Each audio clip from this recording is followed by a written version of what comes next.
So to illustrate that harmonization effect on maybe a little bit more of an extreme image, let's take a look here. I'm going to open up a couple of these two images here. So this very dramatic sort of sunset here, very orange, very warm light happening here. And then we have this airplane that's shot in pretty much very white daylight. So I'm going to extract this from its background. I'll use the same technique that I just showed you earlier with the object selection. It's just going to scan here in the control panel for a second. It's going to detect, there we go, yep, recognizes the plane. I'll just do a single click. And you might have a couple little pieces that might be a bit wonky here. You could always go in and supplement that with the quick selection tool. If you're familiar with this one, you have your add or remove from selection. So I just add a couple little spots that it might have missed. So you might want to just go around, do a quick little pass through and just confirm that there's no really messy areas. There's going to be a couple little things that might be in here. I could either choose the minus option up here, or I could just hold the Alt or Option key and just remove some of these little problem areas in that selection, but I think it's going to be close enough for this. I'm just using the square bracket keys on the keyboard to make my brush larger or smaller for this quick selection brush. And it's just modifying those marching ant selections in real time.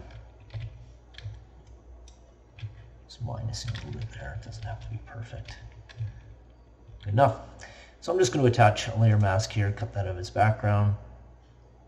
And then if I wanted to, I could do it the very manual way that you've probably seen before, just working with the move tool, just grabbing this object, hovering over onto the next document within the tabs at the top of the content window, and then just dropping that smack dab right into this layout here. So sure enough, you can see that the cutout's not bad. We could always go in and clean it up with that little matting or decontamination option that I showed you there earlier also. Layer, matting, color decontaminate. Yeah, it cleans up a little bit better in there. So obviously this isn't fitting very well with its environment. The contrast is off, the color is way off. So let's jump back in again under the filter menu. I'm going to go into the neural filters, and we're going to apply our harmonization filter on here. And of course, in order for this to work, we have to choose the layer. So the layer that we want is this very dramatic sunset picture from the background. And it's going to process. And you can see it's added that orange light everywhere on top of everything. If you find it's a little bit too strong, once again, you have your strength slider here where you can adjust. It'll say processing on device if it's actually using your video card, your processing unit on your computer to do the rendering. We'll see in an upcoming little video here where it will render or process on the cloud. There's a slight difference with that one. We also have the brightness slider here, so if you found it was standing out a little bit too much due to its overall tonal contrast, you can dial that back a little bit.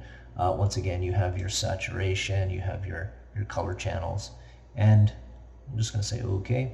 And once again, it is going to create a secondary copy of that. Give it a new name, layer 2 in this instance. So you can see the difference. There's before and there's after, much more integrated into its new environment here as far as the color and contrast goes.